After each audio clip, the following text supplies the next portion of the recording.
Hello, friends. Welcome to Story Behind Podcast. This is the show for people who love hearing a good story and who believe the world could use more positivity. We're the team behind GodUpdates and GodTube, and we hope these weekly short stories will brighten your day.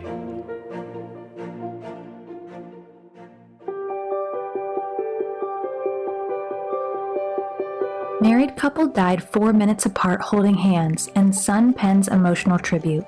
Written by Mel Johnson. Read by Alyssa Forsberg. In North Carolina, a married couple died holding hands just 4 minutes apart.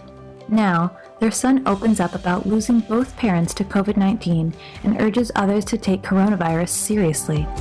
Before Johnny Peoples, 67, and his wife, Kathy, 65, died holding hands, the married couple spent 48 years as husband and wife, raising kids and making a life together. They were married 48 years, been together 50. They walked hand in hand for those 50 years. Their son, Shane Peoples, says, "No matter how old you get, losing a parent is never easy. But Shane says he feels cheated after losing both of his parents at the same time to COVID-19. Kathy, 65, started showing symptoms only days before her retirement, followed soon after by Johnny, 67. And tragically, things deteriorated rapidly from there. It was mainly the fever and loss of taste," Shane explained. "My dad started showing symptoms 2 days later. About 2 weeks later, they were both put in the ICU. Everything just went south. Everything just got worse." When it became clear that they wouldn't make it, the hospital brought the two back together, and the married couple died holding hands.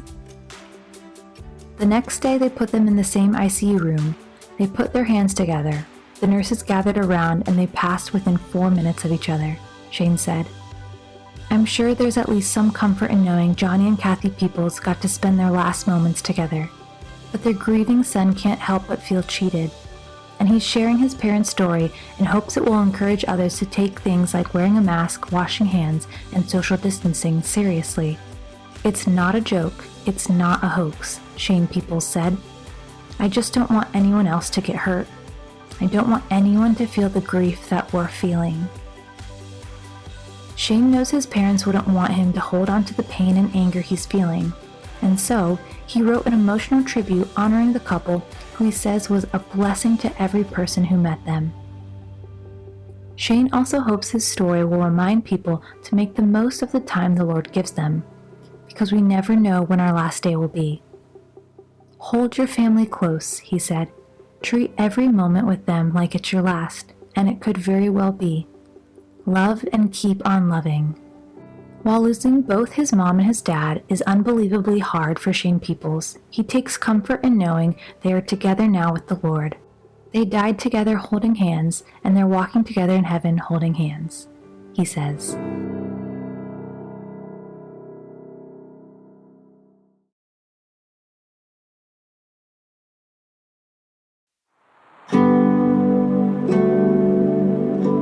Couple races to marry after grim diagnosis, and then groom dies as bride walks down aisle. Written by Mel Johnson. Read by Alyssa Forsberg. Only days after doctors diagnose Paul Wynn with cancer, the groom dies at the altar just before tying the knot with the love of his life, and our prayers go out to this family as they grieve such a devastating loss.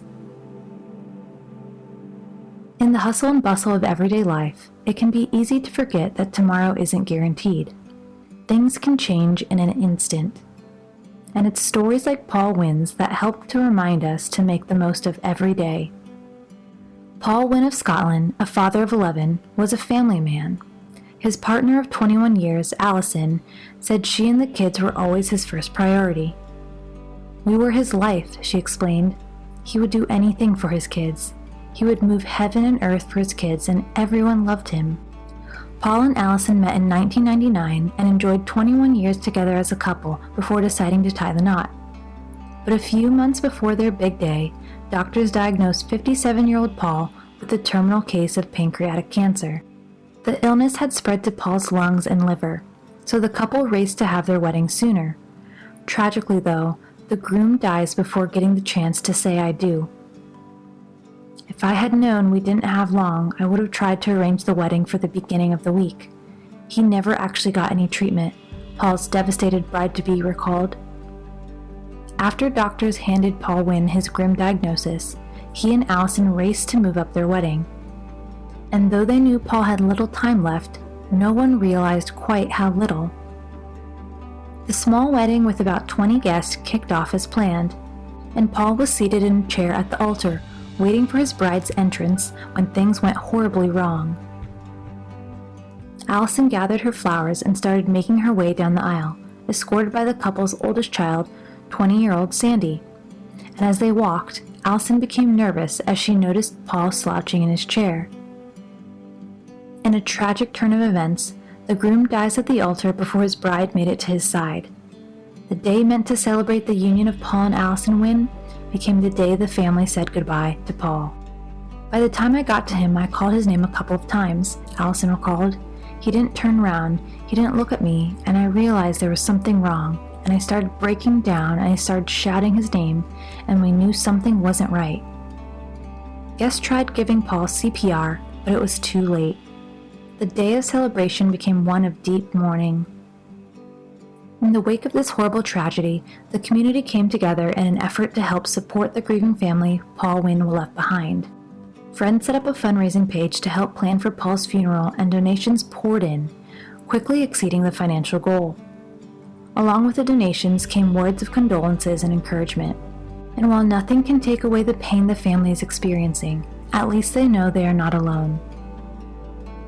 Allison finds comfort in knowing that while Paul's death may be the end of his time on earth, it's not the end of his story. Paul and I lost a child in 2004 after I had a miscarriage, so it gives me a bit of comfort that he's up there with our child. His mother passed away in 2020, so at least he's with her now too, she said. Tragedies like this one will never make sense this side of heaven, and only God can bring comfort to the aching hearts mourning Paul Wynn. However, we can all lift this family up in prayer. And because Jesus' victory over death, their goodbye is not forever.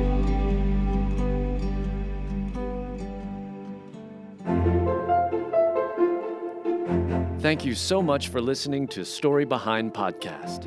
We're really glad you joined us for this week's story. To see photos and videos that may have been referenced in this episode, check out the links in the show notes.